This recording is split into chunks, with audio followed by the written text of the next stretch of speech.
This is Ace Coach. Welcome to the show, Charles. It's an absolute pleasure having you on today. Thank you. I look forward to being with you today, Zabby. Thank you so much for coming on. I truly appreciate it. Today we're going to be pretty much spotlighting and showcasing what you do in the executive coaching world. And so I always kick off by allowing my guests introduce themselves. Could you, let us know who you are and how you got into the work you do? Sure. Well, I'm Charles Livings, and I'm president, CEO, and co-founder of Tip of the Spear Professional Coaching. Um, I've been in coaching in one form or another. Obviously, in athletics back in the day, I was coaching wrestling, but then got into my major in college. I was a communication scholar, and so I've always been in that communication marketing presentation space. I've been a adjunct instructor, graduate teaching assistant at numerous universities and colleges throughout the southeast of the United States. Right now, I'm an adjunct communications instructor for one of our small local universities. And then I serve as a career coach also for one of our community colleges, helping young people with and seniors with their resumes, with their career planning, with their professional development, and then assisting them with getting upskilling for their team and their workforce as well. So, in effect, I've been coaching for a very long time, and then started out on my own 5 years ago with Tip of the Spear Professional Coaching. I have about 20 years in the nonprofit sector, about 15 years overlap with that in private camping, scouting, and then was in industry and helping with employment services and temporary staffing, and then moved into a full-time role where I was primarily helping veterans transition out of the military and into civilian careers, gainful civilian careers, post-military service.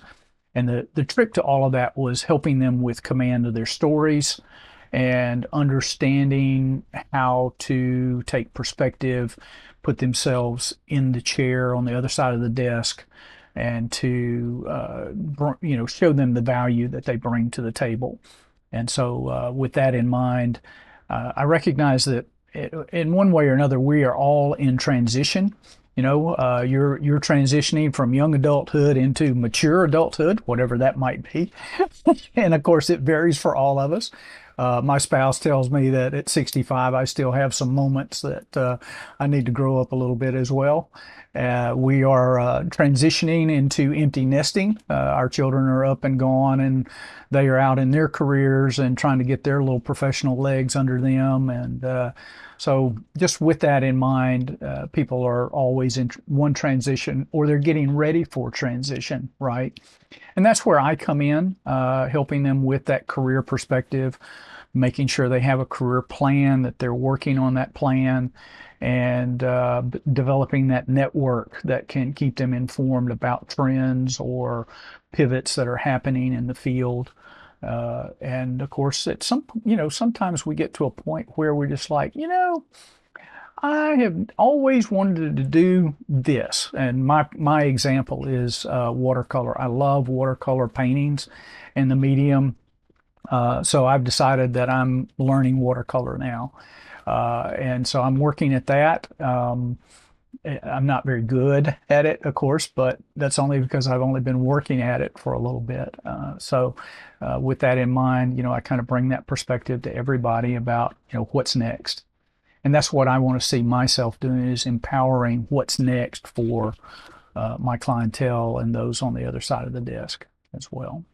I love it. I love it. You've had such a very interesting history into getting to this point, and what really stuck out for me was the veteran side of things. That must have been very, impactful. I can imagine going from military, integrating back into society. How did you find that side of that particular role?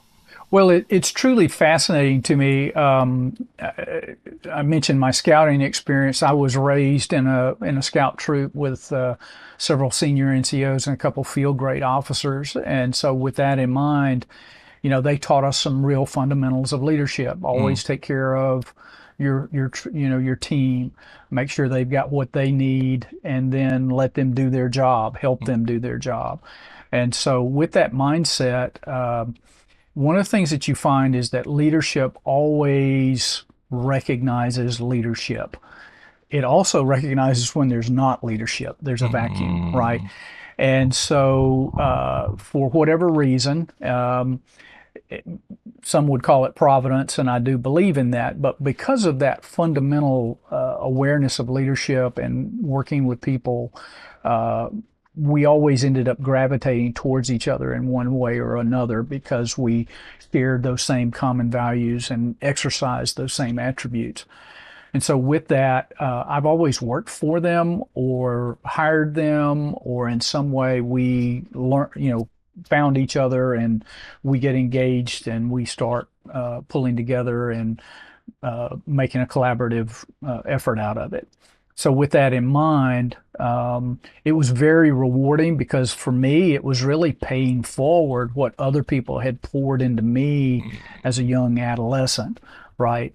And so I just keep trying to do that to honor, their service, to honor the sacrifice they and their families have made, giving up that time with their little ones to, be in defense of our nation and to go where Uncle Sam told them to go without question. So that's very rewarding to me. Here recently, I've expanded that in tip of the spear professional coaching to do that for other first responders. So mm. law enforcement that are having to do that because you get at a certain age when you don't need to be going toe to toe with Yeah. bad actors. You don't up until I was 45, I was running 40 and 60 miles a week with refereeing rugby and that sort of thing. I don't run anymore. I don't even run to the bathroom anymore. So, um, but you get to a point at a certain age where you say, hey, my priorities have changed. I need to be spending time with my children as opposed to going and hanging out and having a run with the lads.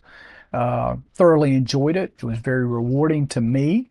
Um, but you mature into other priorities, and of course, uh, having the benefit of that experience myself, I think it does give me a unique perspective in helping young and mid-range professionals and senior executives about how to take care of their team, how to engage with their employees, how to move away from managing processes to leading people.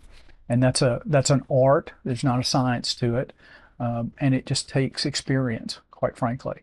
And so you have to try a lot of things. You have to be very transparent. You have to be very humble. You have to be very vulnerable to get out there and start mingling with your people and listening. And so that's the two biggest things I think is actively engage with your folks and to actively listen to what they're telling you so that you actually hear what their frustrations are, you hear what the needs are, and try to get out ahead of that and provide them the tools and resources that they need to be able to be successful on your behalf, quite frankly. I love it. I can imagine how rewarding that must be, like helping those guys get back into society, especially when they are successful, like if they successfully land a job or a career, I can imagine that must Absolutely. be a real feel good Absolutely. thing. Awesome. All right, then I always like to know what was the early stages like for you when when you started this particular venture. Well, I know that is a struggle for a lot of coaches, but how did you find it? Well, it's always a gamble, Mm, right? You're rolling the dices. As I said, I'd been coaching on behalf of other people mm, for quite a while, so I knew the tenements of it. I knew the principles. I knew I had a solid network of folks that have recognized my value, have given me referrals, those sorts of things. I was well known in the HR community and the geographical footprint that I live in. I've mm, been supplying them with talent or helping them locate talent Mm, for several decades. So for a lot of entrepreneurs, I would say they may not be sure of the ground per se in terms of what's out there. I think where for me the biggest challenge was now disciplining myself to know that it was all on me, that mm, I was the one having to actually work the ground. I didn't have my team in place anymore. And so what I've done is I've appropriated another team. mm, And what I mean by that is my network. I had a really solid network. And just what it meant was that I needed to up my game a little bit in terms of activating that network and just making sure that they knew I was available, that to help them and to help their teammates, and also to help their network. So you'll see me on LinkedIn. I'm not so much putting out a lot of personal content as I am trying to encourage and highlight others. I think that's for me. Hearing other people on, I want to be the guide, not the mm. person out front. And so that's basically the way I've been doing it out there in the space. I love it. I love it. And what would you say has been the most challenging part of, or the toughest part of being a coach? I know this is can be a struggle, but Right. for you, what would you say has been the toughest part? Um, the biggest issue for me is when we help somebody come to a course of action and they choose to do something different. Um, and it's and it really boils down to a simple thing. It usually has something to do with a fear of Mm, missing out, a fear of being out front, a fear of potentially failing. mm, Um, let's face it. I mean, nobody's perfect, yeah. especially me. And of course, when I do things, I'm never perfect. I coach my public speaking students all the time in my communications class that there are three presentations you always end up having.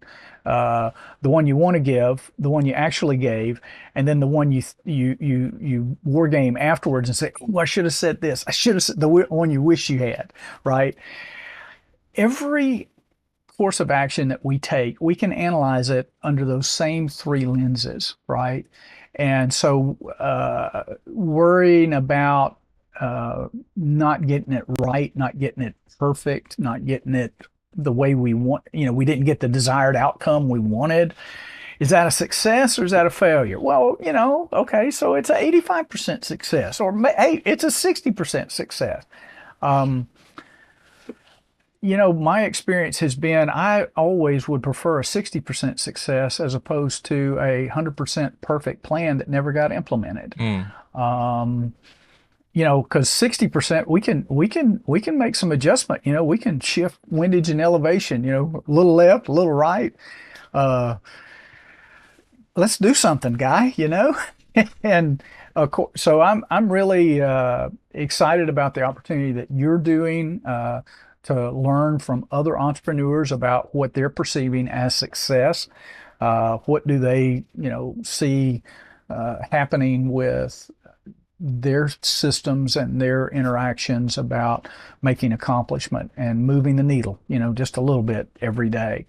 And of course, I've got a good friend and fellow coach by the name of Dr. Anthony Randall. Recently wrote a couple books. My favorite is "Practice Makes Permanent." mm, He took this idea that we've always heard that cliche, "Practice makes perfect," right? And that's just a wrong mythology. Uh, Perfect practice makes perfect. And so, of course, nobody can practice perfectly ever. And he looked at a bunch of studies on how to get better. And one of the ones that he highlighted was Rowdy Gaines and how he trained for the Olympics, so that every practice he wasn't trying to beat the world record, he was trying to beat his last performance by some increment, whether it Mm. be a full second or 5/100ths of a second. Now you think about that. That you're out there trying to get only 5/100ths of a second better every practice, Mm. right? Even if you don't make it, even if you only get 0.25 of that hundredths of a second, right? That's incremental change.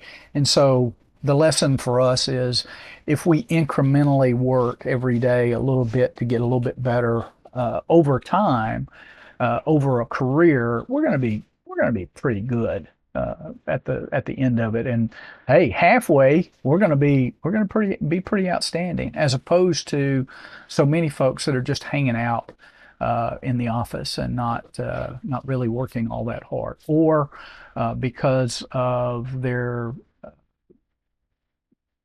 dissonance and confusion outside of work, they're distracted. And so they're falling behind and they know it, but they don't know how to stop the snowball. And so, again, that's where a coach can come in and not change their behavior, but give them clarity of perspective so that they can figure out what are the targets that they need to be addressing. And I can't fix all of this today, but I can get this much done. And so slowly, one little step at a time, we make progress. And, so in a month's time, it's going to be a very different picture. In 1 quarter from now, again, very serious, different picture. 3 quarters from now, oh my goodness, look at the difference in who this person is. And of course, we can do that with every team member. And that's, of course, why we're having a lot of the trouble in the workforce right now. I don't know if you saw the Gallup global study on the workforce for this year, but basically only 20% of your team is actively engaged. Mm. Um, it goes to document the Pareto principle that 20% of the people are doing 80% of the work, Okay. right? Mm. And so, what happens when you move that needle that now you have 25% of your people actively engaged? Mm. And I'll tell you, you're not going to fix that overnight. It Mm. is going to be a daily thing that you're going to have to go out and speak to your people, find out what's their distraction. Hey, am I getting in the way? I routinely ask my people, am I getting in your way? Is there something I'm doing that's taking you off mission?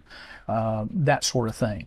And oftentimes they can be, they can do that. But first, I have to develop trust with them that they can share their heart with me. So I have to share my heart with them. And obviously, I want them to be successful. I want to prepare them so that one day they can leave my nest and go take care of somebody else's nest or have their own nest. And with all of that, then they feel engaged, they feel valued, they feel empowered. And that puts us all in a better place, I think. Love it. And my next question, I suspect I already know the answer to this. And what would you say is the best part about coaching since you've started? For me, is watching the growth, watching the light come on, proverbially, um, uh, and just seeing them take flight. Right. Mm. I don't know where I heard it, but many, many years ago, someone was coaching me. It was a boss, and I think I was complaining about the tasking that I was being given well, complaining wouldn't be the right way. I was just making an observation that I get all of these kind of jobs and everybody else gets those kind of jobs. And he said, "Well, Charlie, the way I'm looking at this is if I wanted to test the flight of an eagle, I wouldn't let it go inside the gymnasium, right?" That is so true. And it was a really backhanded way of giving me a compliment and challenge me at the same time. Yeah.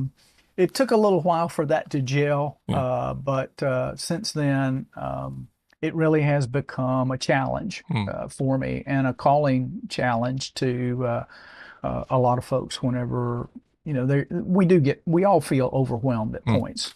And of course, the other favorite was I was working for an old Special Forces general once upon a time, and he came in and he could tell I was stressed and carrying on about something, and was talking to him about it. And he said, "Well, Charlie," he said, the thing everybody has to remember is that we're all juggling, right? mm, The trick becomes remembering which are the glass balls and which are the rubber ones, because the rubber ones can bounce around a little while.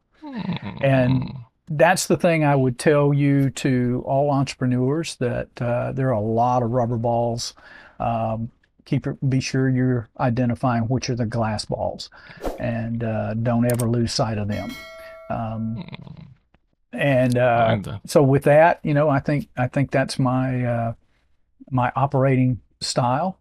Of course, now there are other times when my teammates or my spouse has to tell me that, oh, hey, we got a glass ball coming up, or you got to focus here, buddy. And sometimes they're not that kind about it, which is fine. Yeah. I'm a big boy. I've been abused by professionals before, so yeah. Oh, good. That must be so cool having somebody that keeps you grounded and focused at the same time, like, because of, You've got to yeah, have those people, yeah, and you've got to create that within your team. yeah. And that is one of the things I always challenge my military folks about at some point or another, that every commander, starting at the most basic unit level, every commander is issued a NCO, a non-commissioned officer, to do just that, to be eyes and ears, and to be able to talk to them offline and say, that's probably a great idea, might not be the best time to implement it right this moment. We have a few other glass balls that need to be fixed first, and they keep the big idea fairy kind of in the box, uh, so that it doesn't get unleashed all the time and take off and distract people from what we've got to get done. Brilliant. I believe every, like you say, every entrepreneur, especially if you're like a shiny thing syndrome kind of person like me, you definitely need somebody that will tell you to just stay focused, but stay focused. So 100% see Absolutely. everybody in there. Absolutely. So, and of course, that's my call to action for all of you. If you'd love to do that, if you want to talk about that, I may not be the right person for you, but I would love to help you find that right person, so that you have those folks on your team.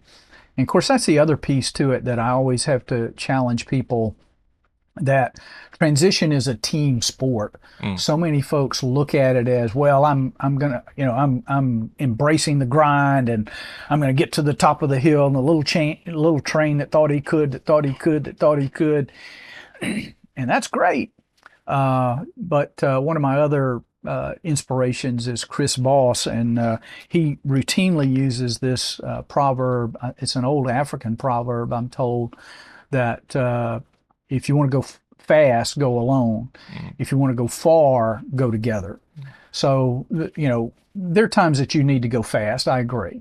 But for the most part, it's a marathon. It is not a sprint. So get that team, get that collection of people that believe in you, that value you, that have your interests at heart, and then engage. And that makes all the difference, that when you can all get across the line together. love it. Love it. Okay, as we wrap up here, we're going to what we call the rapid fire section, Sure. where I'm just going to ask you a bunch of questions, and, if you could answer them as quickly as possible. And Okay, fire away. Is it a one sentence, 10 words, three paragraphs? What's the rules? I'd say one sentence. One One sentence. sentence. Okay. All right then. All right. I'll Right. do my best. What's your favorite productivity tool? Right now it's Calendly. Okay. Why is that? If it ain't on the calendar, Yeah. it don't happen. That is so true. That is so true. And then, what is one book, course, or resource that every coach should read or check out? For me right now, it's Greeny and his team, Crucial Conversations, or it is Dr. Anthony Randall's Practice Makes Permanent. Love it. And what's your number one way of getting clients right now? This just reaching out and having coffees and conversations with people about what's going on in their industry, what's going on in their world, and how are they taking care of their team. Love it. And what's obviously coaching is a stressful business, but what's one way you look after your mental health? Exercise. I do gardening. I have honeybees, and go on long walks with my wife and do what she tells me. That makes life easier, doesn't Well, it's you know, some of us are slower learners than others. it? So. All right. Finally, what's the best or what would you say is the best investment you've made in your business? In my team, listening to my team and hearing what they say they need. Awesome. I love it. Those are some awesome questions, answers you've given us there. And Thank you. finally, just to wrap up, I always like to know what is the future plans for the business. Well, right now we are looking at doing some webinars on career planning and Mm, networking specifically to help people with those foundational issues. And so hopefully we'll have something coming online in the next 60 to 90 days to be able to do that as a stand-up passive capacity for people to be able to work on it asynchronously as opposed to live webinars and conforming to a particular schedule. love it. I love it. Webinars is such a great way to get the message out there and engage with people. Yes. So 100% love that. Yeah. Right then, Charles, this has been an awesome chat. I've totally enjoyed this, like learning about your history and everything. I should Sure. say, I like to wrap up with a final piece of advice. If there's one thing you could say to a new coach just starting out on their own journey, what would you say to them? The biggest thing is understand that you're not alone, that you need to surround yourself with a team that will be able to not only be a sounding board for your ideas, but also will be advocates and evangelists for you and the value that you bring to the equation. So don't slight yourself by minimizing the amount of networking that you're doing and getting out there. Provide value up front, give away a lot of stuff, give away a lot of information, just give of yourself. And then, of course, I believe the universe gives back, but you've got to put it out there. Couldn't agree more. I'm a strong believer in that as well. Just give as much value as you can, and That's it's right. I 100% believe that. Charles, this Absolutely. has been wonderful. Where can our viewers go learn more about you, check out your stuff, possibly work with you? What's the best way for them to do that? Sure. They're welcome to reach out to us on our website at tosprocoaching.com, tosprocoaching.com. And then they can also find me on LinkedIn and Alignable. I'm pretty easy to find there under my name, Charles Livings, and would love to set up a coffee just to talk about what's going on, what are your challenges right now, and how potentially we could collaborate or help you find the right people to help you get your next project across the line. So, love to work with you.